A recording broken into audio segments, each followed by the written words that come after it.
Welcome students to today's lecture on James Joyce's novel A Portrait of the Artist as a Young Man. I am Dr. D. Ghayathry, Associate Professor of English from Sri Sharda College for Women Salem. Let's start the video with the introduction to the author James Joyce. James Joyce was an Irish modernist writer best known for revolutionizing literature with his experimental narrative techniques, particularly stream of consciousness. His works explore themes of identity, exile, religion, and the complexities of everyday life in Ireland. He became one of the most influential writers of the 20th century.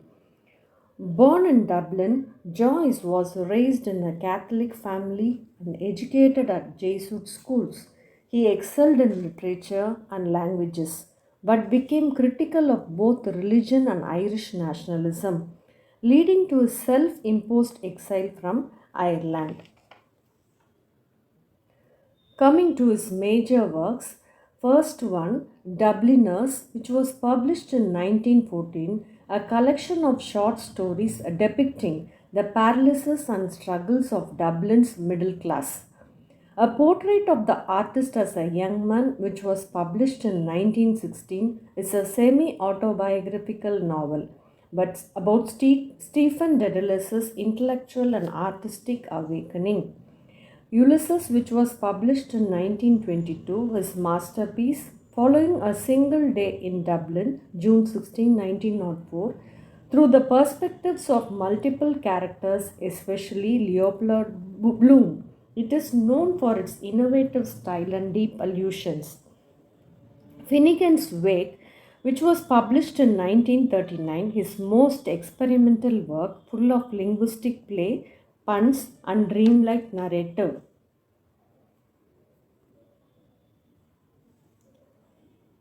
Let's start with the today's session with a portrait of the artist as a young man, is analysis, its thematic description.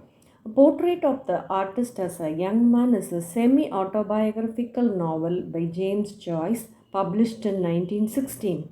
It follows the intellectual and spiritual development of Stephen Dedalus, a young Irishman who struggles with religion, family expectations, and artistic identity. The novel traces Stephen's life from childhood to early adulthood, showing his evolving thoughts and experiences. His various stages of life can be categorized in the following way: childhood and Catholic upbringing, in which it shows Stephen grows up in a strict Catholic family in Ireland. He attends school where he experiences early challenges, including bullying and a growing awareness of sin and guilt. The next stage, adolescence and inner conflict, where he matures. Stephen grapples with religious devotion and his awakening sexuality. He indulges in worldly pleasures, leading to deep guilt. Seeking redemption, he temporarily embraces strict Catholicism and even considers becoming a priest. Coming to the next section, that is the rejection of religion and artistic awakening. Over time, Stephen rejects religious dogma, realizing that it suppresses his artistic spirit. He decides to pursue a life of art and self-expression instead of conforming to societal and religious expectations. The final stage, embracing independence, which shows the novel's end, in which Stephen chooses to leave Ireland to live as an artist. He sees himself as a Dedalus, which is a reference to the Greek myth of Dedalus, determined to create his own path in life. The various themes which can be discussed here is the conflict between a religion and individual freedom, the search for identity and independence, the role of art and the artist in society, the struggle against the social and family expectations. Coming to The themes and analysis part. First one, individualism versus society, in which Stephen struggles between his own desires and the expectations of family, church, and nation. His journey is about breaking free and finding his own voice. Under religion and spiritual crisis, Catholicism plays a major role in his development. He first fears God, then considers priesthood, but ultimately rejects religion for artistic freedom. The role of art and artistic theory, in which Stephen sees art as a means of self expression and transcendence. He believes true artists must be detached from politics and morality. Exile as a necessity for growth, in which Stephen believes he must leave Ireland to fulfill his artistic potential, mirroring Joyce's own decision to live abroad. Coming to the next section of his writing style and innovations, Joyce uses modernistic techniques including stream of consciousness, where inner thoughts flow freely and often fragmented. Epiphanies shows a sudden realizations that shape Stephen's perspective. According to the dictionary, an epiphany is a manifestation or showing forth. It is the sudden revelation of the hidden meaning of an ordinary happening. Sometimes some unimportant thing happens which makes us realize the real significance of things which was up till then hidden from us. It is a moment of vision when one suddenly looks into the heart of things and he finds a temporary solution to the problems that were baffling him. Joyce has not used the word in a portrait, but he has introduced epiphanies at every stage of Stephen's spiritual progress.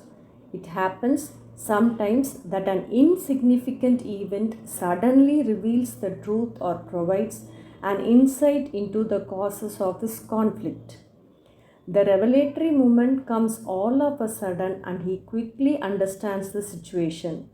For a long time, there are conflicts in Stephen's mind, and then suddenly there is a resolution. There is a synthesis. The problem is solved for the time being. This is an epiphany. There is a major epiphany at the end of each chapter, but there are smaller epiphanies within each. Coming to the first chapter, there are number of epiphanies in the first chapter, and the chapter closes with the major epiphany. From his childhood, Stephen was very proud of himself. He regarded himself as a very important and felt that he was different from other boys. Because of this feeling, he came into conflict with the authority of his parents, his aunt, his school fellows, and his teachers. The other students are rough and rude, and he finds it very difficult to live with them and play with them. He falls ill. Then his feeling of his own importance is restored in an epiphany. He dreams of his own death. This thought gives him great satisfaction. Then he has a dream of Parnell's death, in which he imagines that the clergyman who had condemned him would feel very sorry for what they had done. From the beginning, there was a conflict in his mind between his faith in the authority of his parents, his aunt, his teachers, and the senior students, and his feeling of insecurity. He expected the elders to be just and consistent. At home, he found his elders quarreling about Parnell and the priest. In school, the senior boys are rude and sometimes cruel. He is shocked about someone stealing with altar wine. Then he is most unjustly punished by Father Doolan. He takes a bold decision to report the matter to the rector. The rector is very sympathetic and tells Stephen that he would talk to Father Doolan about it. This is the triumph of justice. When he comes out of the office of the rector, he is greeted by the other students as a great hero. Thus, the first chapter closes with this major epiphany. Coming to the second chapter, when Stephen's father talked to the rector regarding the affair of the bandy bat, it seemed that the authorities were treating it as a joke.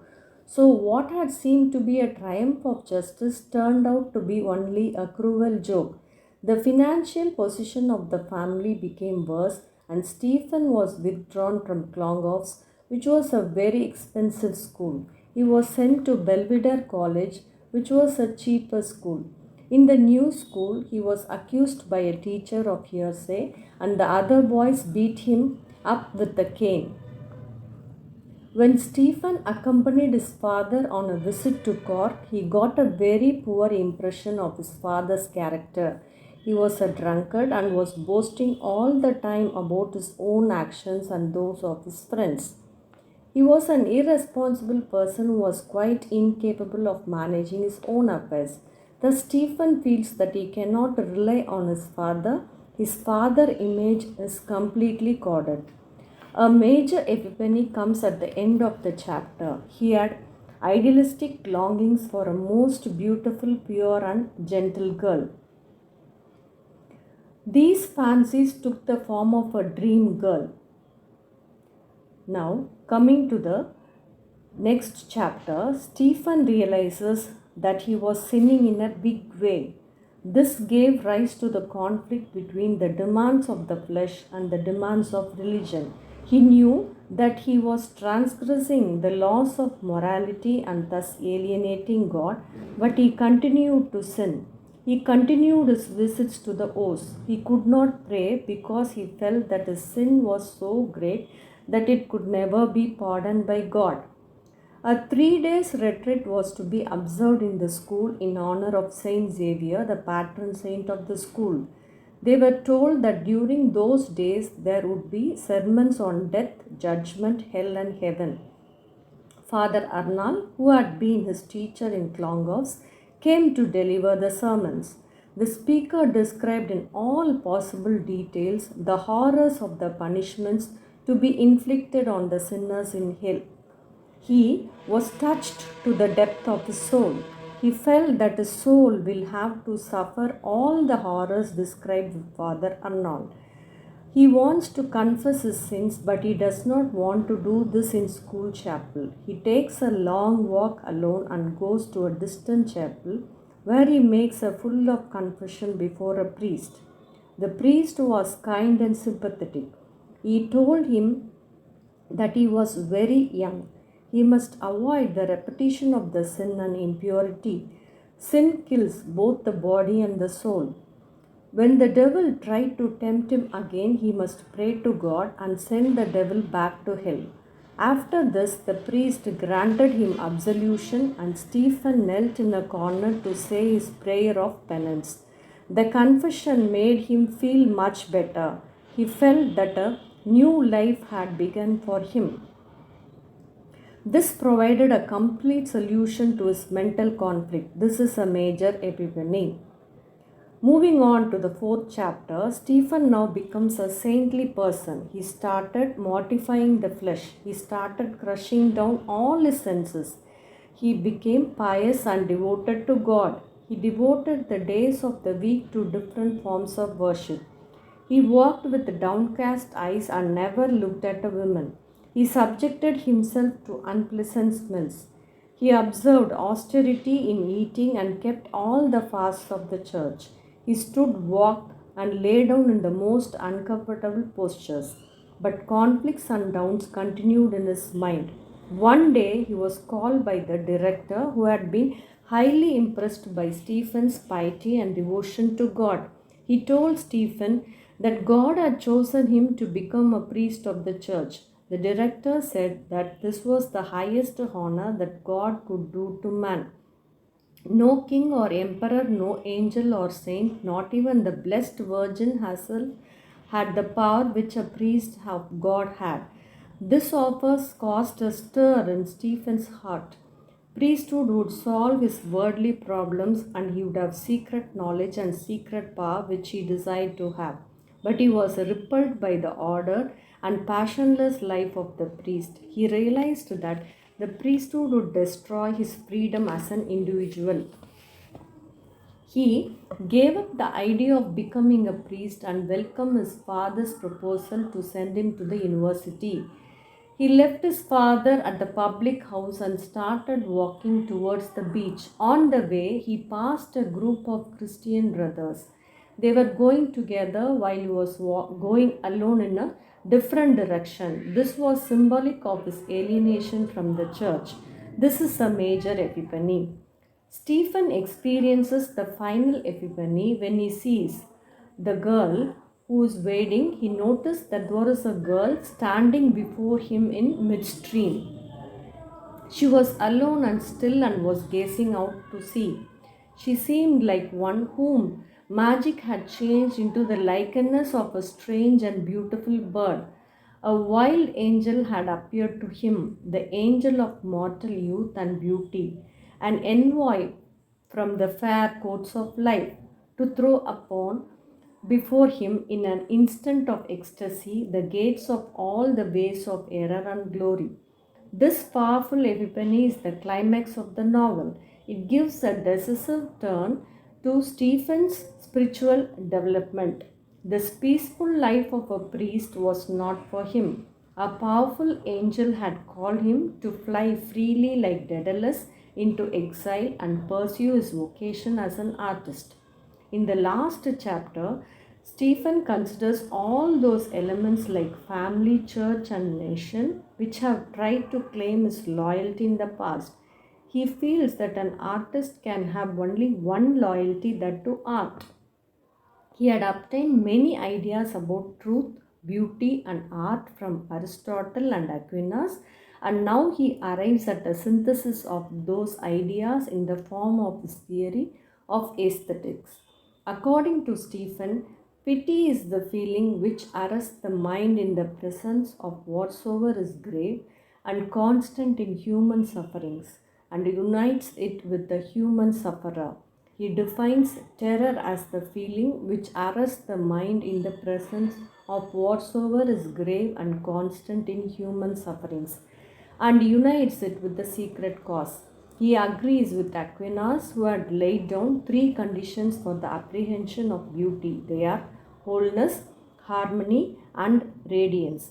Thus, epiphanies or sudden revelations of hidden truths. The veil is lifted for a second and the conflicts are resolved and a synthesis is achieved. The epiphanies are landmarks in Stephen's spiritual progress. The last epiphany shows him his life's mission. Just as Dedalus was imprisoned in Labyrinth, Stephen was imprisoned by his family, his nation, and his church. Unlike Dedalus, he must fly away from his prison in order to pursue his chosen vocation of an artist. Coming to the mythological allusions, Stephen is linked to Dedalus, the craftsman from Greek mythology who escapes imprisonment by making wigs. As a conclusion to today's video, it is a classic coming of age novel and an early example of James's stream of consciousness style. The novel concludes with Stephen Dedalus's decision to leave Ireland and pursue his artistic destiny abroad. Through his diary entries, he expresses his final rejection of the constraints imposed by family, religion, and nationalism, embracing his role as an independent artist. His journey is symbolized by Dedalus, the mythical craftsman who escaped imprisonment by creating things. Similarly, Stephen sees himself as an artist who must be forged the uncreated conscience of his race, meaning he will shape his own identity and artistic vision free from external influences.